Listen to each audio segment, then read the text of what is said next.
Quinn Daniels tightened the loose shoelaces on his worn-out sneakers, squinting against the late afternoon sun as his 8-year-old daughter, Harper, darted across the soccer field in her oversized jersey.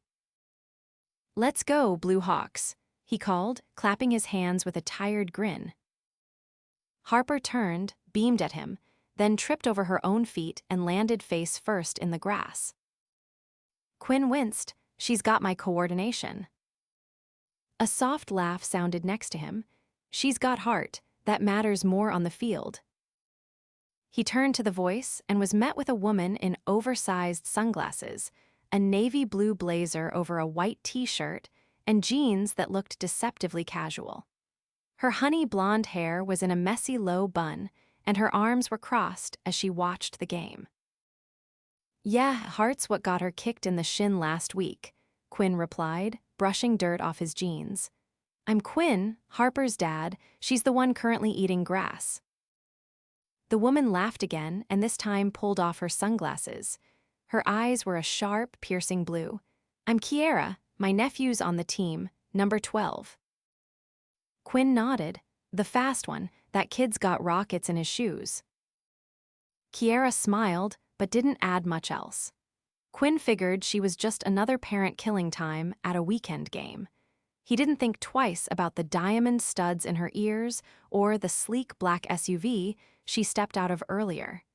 He definitely didn't think anything about the fact that she wasn't holding a folding chair like the rest of them. "Single dad?" she asked casually, glancing at his beat-up thermos. "Yeah, since Harper was 2, her mom's not around. Long story," he shrugged. "You?" "No kids, just my nephew. I'm helping out for a while." He nodded, not digging. He'd learned not to ask too many personal questions. People like their space. They stood side by side for most of the game, yelling when the kids scored, groaning when they missed, and laughing at the way Harper kept trying to talk to the other team mid-play. "She's got a good spirit," Kiera said after the game, as Harper ran up to her dad, sweaty and red-faced. "Dad, did you see me almost score?" "You mean when you kicked it into the coach's kneecap?" Quinn teased, ruffling her hair. Harper giggled, then looked at Kiera. "Are you a coach too?" "No, just a fan," Kiera said, crouching to Harper's level. "But you were fun to watch." Harper beamed at her, then tugged Quinn's shirt. "Can we get pizza?" Quinn hesitated. He had $28 in his wallet and a gas tank that was just above empty. "Maybe next time, Harp." Kiera stood. "You know, I was going to grab a bite too. Why don't you both join me, my treat?" Quinn blinked. "That's nice of you, but we're good, really." "Please," Harper begged. "She's cool. She has sunglasses like a spy." Kiera laughed. Quinn hesitated again, then gave in.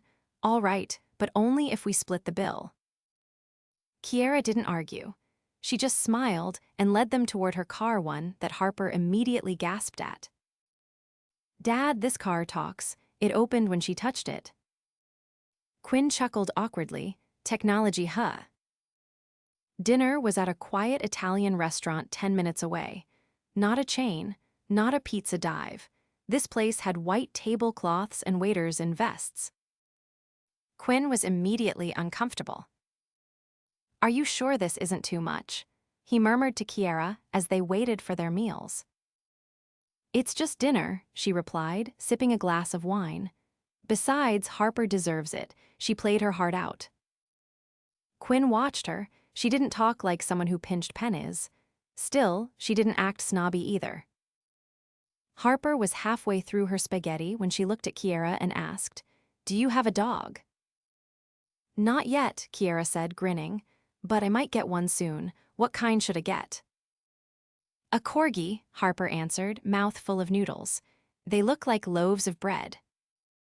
Kiera laughed so hard she had to wipe her eyes. "Noted." Quinn relaxed a little. He hadn't laughed like this in weeks, maybe months. When the bill came, Quinn reached for his wallet, but Kiera put her hand on his. "I invited you. Let me." He hesitated. Her nails were short, her hand warm. Something about her touch made his chest tighten. "Thanks," he said softly. "This was really nice." She nodded. It was. Outside, Harper ran ahead to the car, pretending to be a superhero. Quinn and Kiera walked slowly behind her. "You didn't have to do all this," he said. "Really, I hope you don't think I was." "I don't think anything," she interrupted. "I wanted to, that's all." He looked at her. "You're not like the other soccer moms." She smiled. "Good." There was a pause, then she added, "Same time next week." He nodded. "Sure, same time." They drove off in their separate cars. Quinn watched her SUV disappear into the evening, something stirring in his chest he couldn't explain. He didn't know who she really was. He didn't know she owned the building he cleaned at night. He didn't know she was a billionaire. But she knew who she was. And she was falling for him. Quinn balanced a mop bucket against his hip as he nudged open the glass door of the downtown office building. The fluorescent lights buzzed faintly overhead, and the faint scent of lemon cleaner clung to the air. He glanced at the time. 8:15. Harper would already be asleep at his sister's place by now, tucked between her stuffed animals and the hand-sewn quilt she refused to sleep without. He moved quickly through the marble-floored lobby, weaving around polished planters and gleaming brass elevator doors. Cleaning at night paid less, but it let him be there for Harper during the day.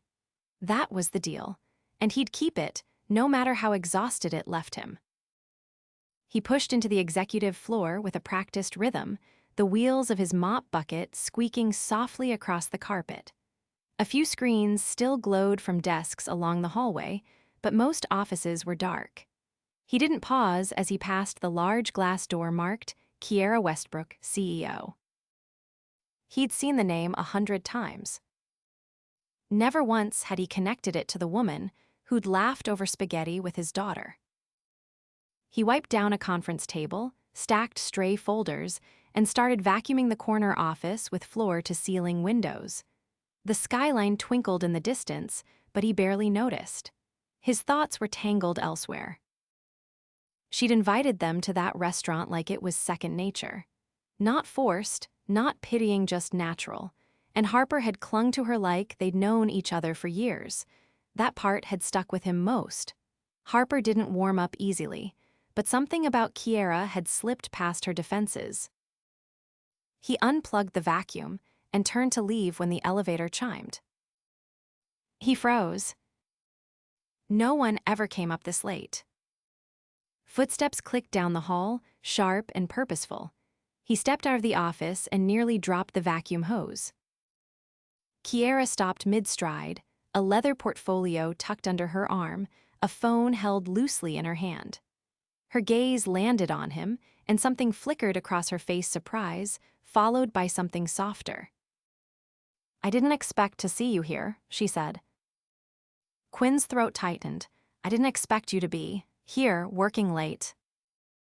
She stepped closer, her heels silent on the carpet now. "Board meeting prep, couldn't sleep."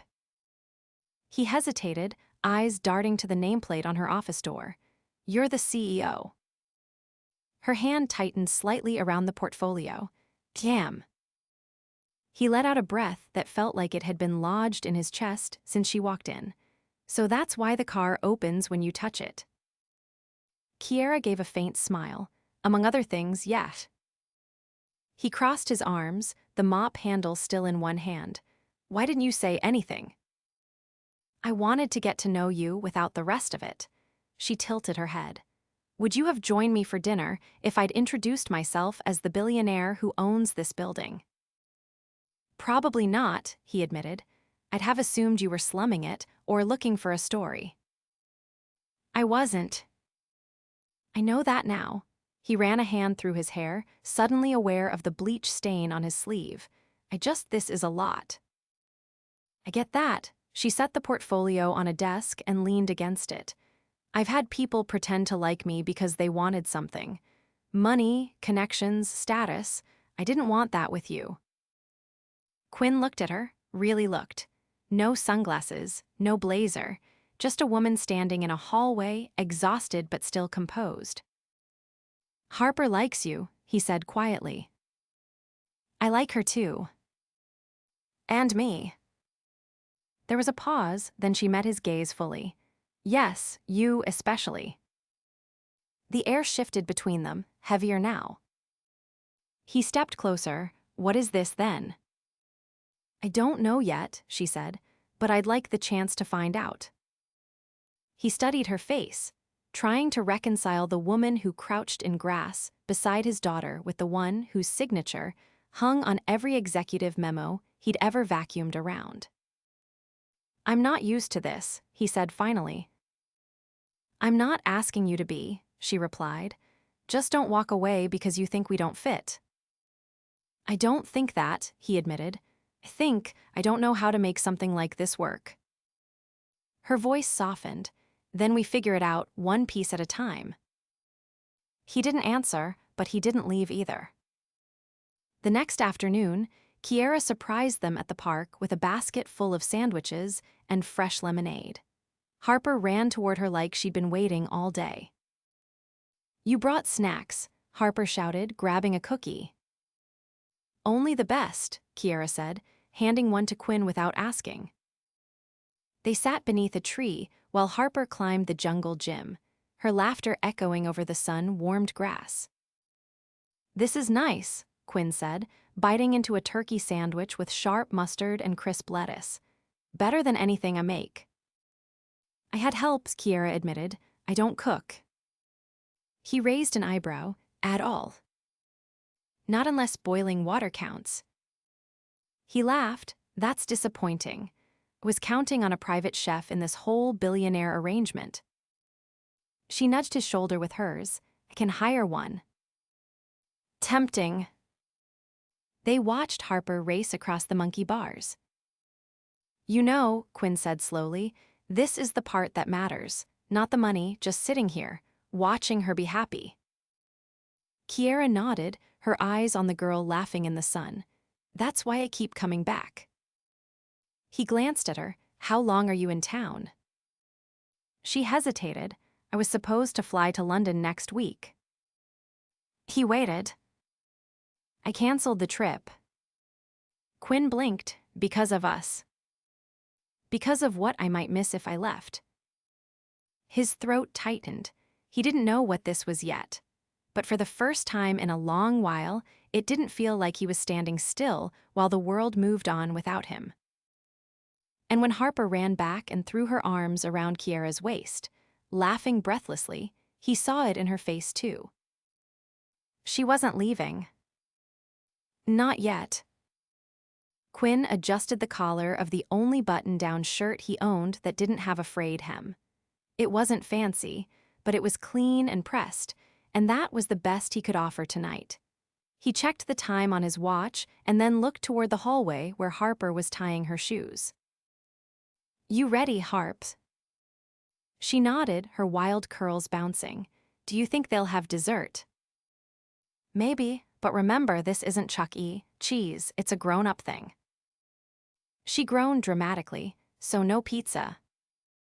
He grinned. "I didn't say that." He grabbed his keys just as his sister, Danielle, knocked on the door. She stepped in, eyeing Harper's outfit. "Glad I caught you. I figured you could use a few hours without a juice box in your hand." She pulled a wrapped box from her canvas tote and handed it to Quinn. "For her, just in case tonight turns into something more." He raised an eyebrow. "It's dinner at her place, not a proposal." Danielle leaned against the doorframe. "Still, I've seen the way Harper talks about her, and the way you don't stop looking at the door after she leaves." Quinn didn't answer. He just held the box and nodded once. The drive to Kiera's townhouse took less than 15 minutes, but the shift from Quinn's neighborhood to hers was like stepping into another world. The houses grew larger, the streets quieter, the trees older and spaced like they belonged in a magazine spread. He pulled into her circular driveway, gravel crunching beneath the tires, and Harper pressed her face to the window. "Is this a castle?" No, Quinn said, shutting off the engine. Just a very nice house. Kiera met them at the door, casually dressed in a soft blue sweater and jeans that fit like they were made for her. Her hair was down tonight, falling over her shoulders as she bent to hug Harper. "You're just in time. I made something special." Quinn stepped across the threshold and froze. The foyer was larger than his entire apartment. A staircase curved up one side, a chandelier hanging like a sculpture overhead. He looked at the polished floors, the art on the walls, the faint scent of something citrus and warm drifting from the kitchen. "I thought you said you didn't cook." She didn't blink. "I don't, but ask someone who does." Harper ran toward the dining room, gasping as she spotted a table already set with silverware that gleamed under soft lighting. Quinn followed slowly, taking it all in. The space was open, elegant without being cold. A fireplace crackled in the living room just beyond the table. Jazz music played low from a speaker tucked somewhere out of sight. "You didn't have to do all this," he said as Kiera poured water into crystal glasses. "I wanted to," she replied. "You deserve to be somewhere you're not always responsible for everything." He sat down, unsure of what to say to that. She took the seat across from him, and Harper immediately began inspecting the folded napkin on her plate. "Is this real silver?" she whispered. Quinn gave her a look, but Kiera laughed. "Yes, and you can use it." Dinner arrived in courses, small, perfectly plated dishes, carried in by an older woman in an apron who Kiera introduced as Alois. Harper devoured every bite, and even Quinn, who normally didn't care for anything he couldn't pronounce, found himself impressed. Kiera watched them both with quiet amusement, sipping from her wine glass. "So," she said, once Harper declared she was full and wandered off to explore the nearby shelf of books, "how's work been?" Quinn leaned back. Same, long hours, quiet nights, lots of floors. She tilted her head. "You ever think about doing something else?" He looked at her, half smiling. "Like what? I didn't finish college. Most of my experience involves cleaning up after other people." "You're also raising a daughter on your own. That counts." He shrugged. "It's just what I do." She studied him for a moment. "What if I told you I know someone who's looking for a facilities manager for a new nonprofit downtown? Better hours, better pay, and you wouldn't be mopping floors alone at midnight." He set down his fork slowly. "You're offering me a job." "I'm offering you an opportunity," she said. "You'd be great at it, and it comes with benefits." "Why me?" "Because you're smart, because you care about people, and because someone needs to invest in you, Quinn. You've been carrying everything alone for too long." He didn't answer right away. He looked toward the living room, where Harper was flipping through a picture book, curled up on a velvet chaise like she belonged there. "I didn't come here looking for a handout," he said quietly. "I know, that's why I'm offering it." He ran his hand over his jaw. "I'll think about it." She gave a nod. "That's all I'm asking." Later, after Alois cleared the table, and Harper fell asleep on the couch mid-story, Kiera handed Quinn a folded blanket. "She can stay a little longer if you want. No rush." He tucked the blanket around his daughter, then sat beside her, watching the fire. "You know, this is the first time she's fallen asleep somewhere that isn't our place or my sister's," he said. "That's a good sign. She feels safe here." Kiera sat on the armrest beside him. "So do you." He looked up at her, his voice lower now. "I didn't expect any of this, not with you." "I didn't either." "What are we doing?" She reached down, brushing a lock of hair from his forehead. "Whatever this is, it's real, and I don't want to stop." He stood slowly, careful not to wake Harper. Kiera followed him to the door. "Thank you," he said, hand on the knob. "For dinner." "For making us feel like we belong." You do. He hesitated. If I take that job, I want to earn it, not because of you. You will, I'm not giving you anything. I'm just opening a door. What you do with it, that's yours. He nodded, then maybe I'll walk through it. Their eyes held for a moment longer before he turned and carried Harper out into the night. Behind him, the door closed softly. But something much bigger had just opened. The wind tugged at Quinn's sleeves as he stood on the rooftop terrace, the city stretching endlessly beneath him. Across the skyline, lights glittered like constellations, and just behind him through the sliding glass doors, guests in gowns and tailored suits mingled beneath chandeliers and soft jazz. He adjusted the collar of his new blazer, the fabric smoother than anything he'd ever worn before. Kiera had arranged for a stylist to bring it by earlier that afternoon, saying only, "You can't show up to a Westbrook Foundation gala in your work boots." She hadn't said it to embarrass him, there'd been no condescension in her voice, just quiet certainty. Now, inside that world she effortlessly belonged to, Quinn felt like a misplaced pawn on a marble chessboard. Too loud in there, Kiera's voice came from just behind him. He turned to find her stepping onto the terrace, her hair pinned up with delicate gold combs, her dress a midnight blue that shimmered subtly under the city lights. She looked effortless, like the night had been designed with her in mind. He gave a half laugh. "I think I'm still trying to figure out which fork is for salad." "You didn't stab anyone with it. That's a win." His smile widened, but it didn't quite reach his eyes. "These people, they all know who you are, what you've built. They look at me like I'm a novelty." "They don't know you," she said firmly. "If they did, they wouldn't look at you that way." "You sure about that?" "I've never been more certain of anything." He studied her face, the way the light kissed the sharp line of her cheekbone, the way her gaze didn't waver. "You're not just saying that because you want me to feel better." "This isn't charity, Quinn." She stepped closer. "You think I'd let someone stand next to me in front of 500 donors if I didn't believe in him?"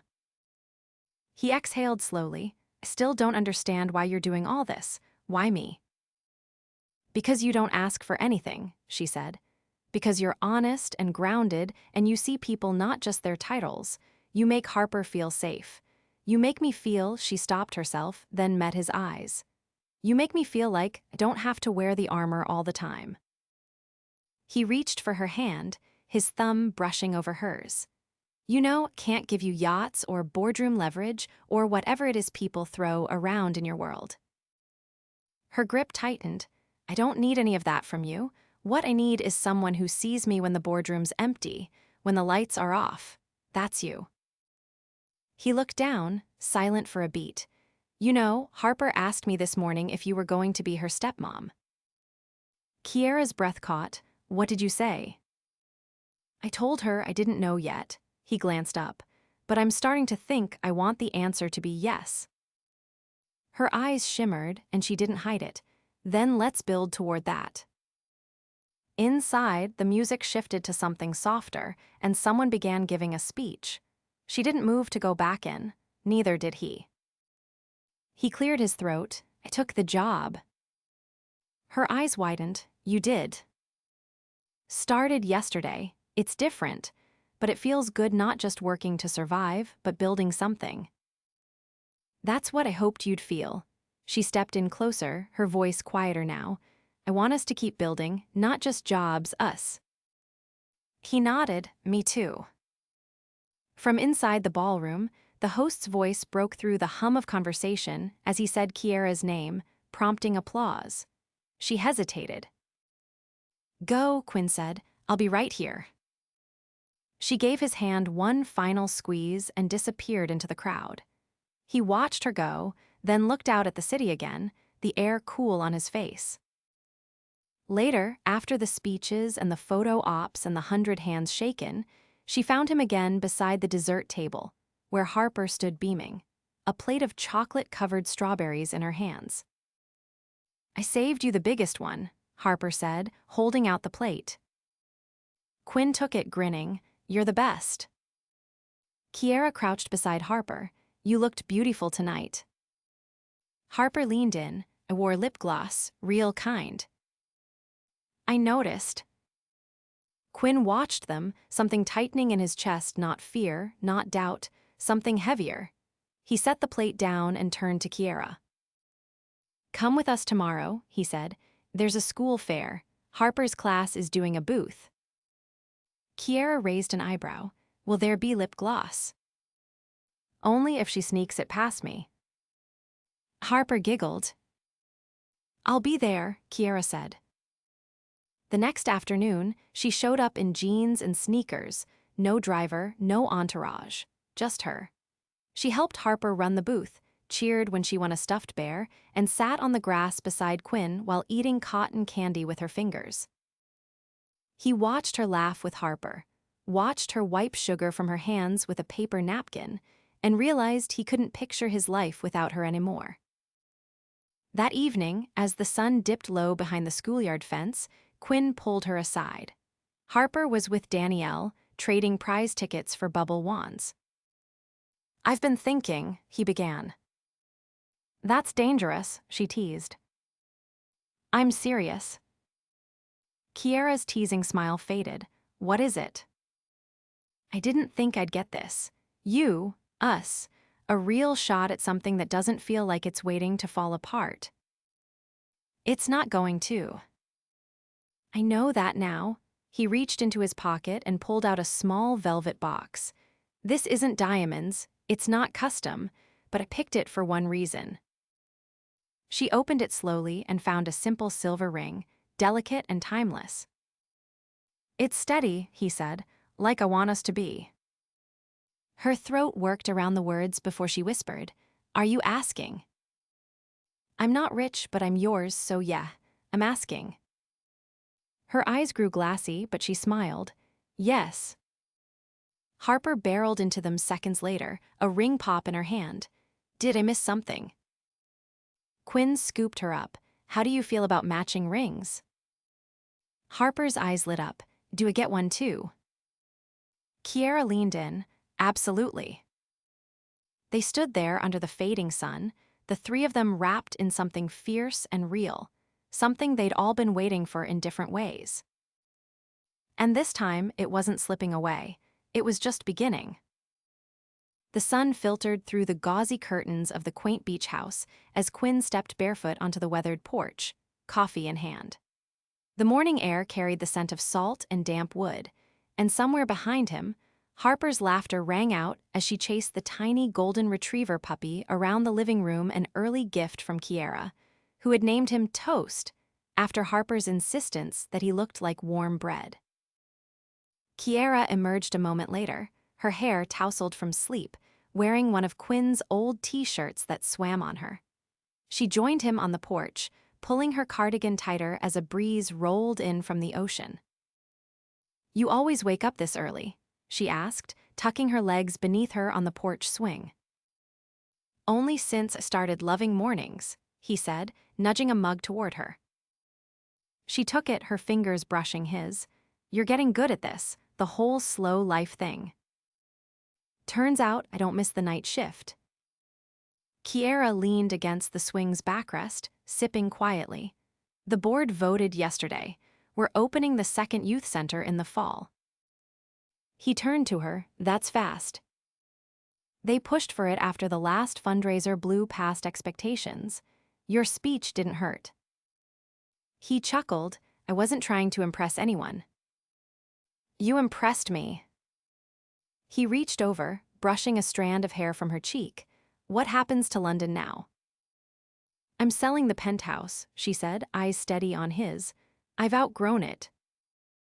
Since when? Since I figured out home isn't square footage.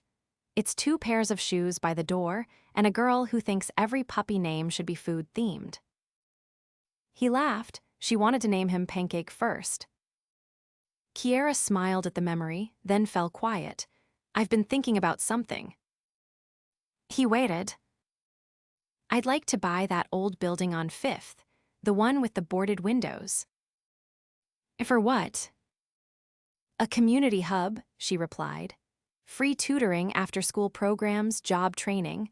I want you involved, not just running operations, helping design it, from the ground up. He raised an eyebrow. You want me to help build your next big project? I want us to build something together, something that lasts. He set his mug down. I never thought I'd be part of anything like that.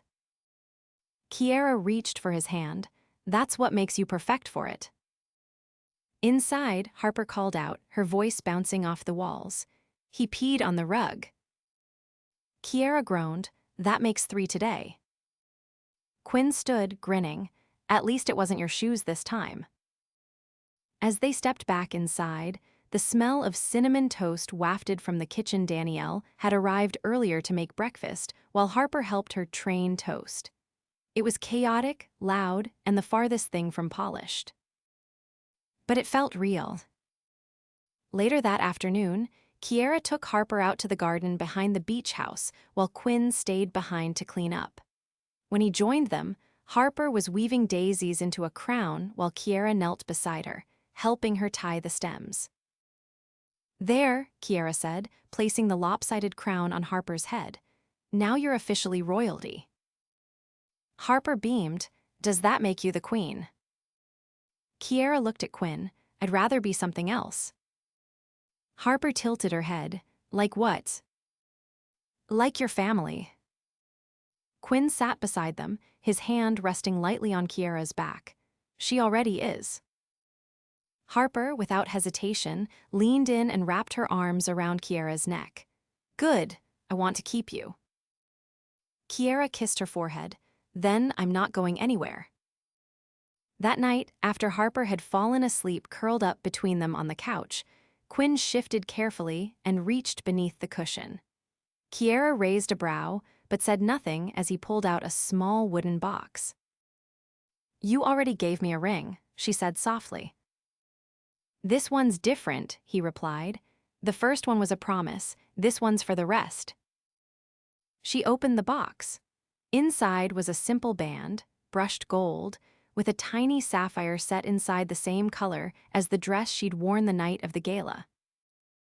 You don't need to say anything, he said quickly.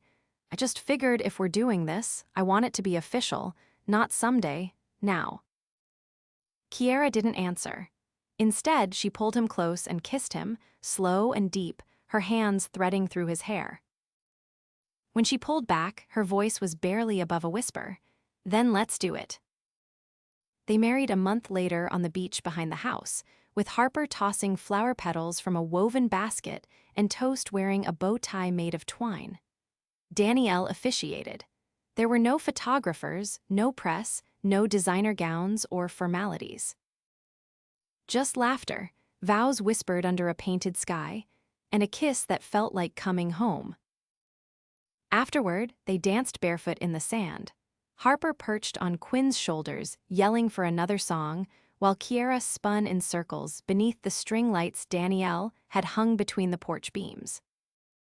And when the stars came out, and the ocean hummed its quiet lullaby, Quinn wrapped his arms around Kiera from behind and rested his chin on her shoulder. Still think you were slumming it? She asked, watching Harper chase Toast across the moonlit beach. No, he said. I think I got the better end of the deal. You did. They stood in silence for a moment, only the sound of waves and laughter between them. Then she turned in his arms. You know what I want next. He raised an eyebrow. Another puppy. A little brother for Harper. He blinked. You're serious. She nodded, eyes shining. I want our life, all of it, whatever it looks like. He kissed her again, the kind of kiss that roots itself in bone. Then they stood there, wrapped in each other, the night stretching out before them, endless and full. And everything that had once felt impossible now felt exactly right. Their story wasn't a fairy tale. It was better. It was real.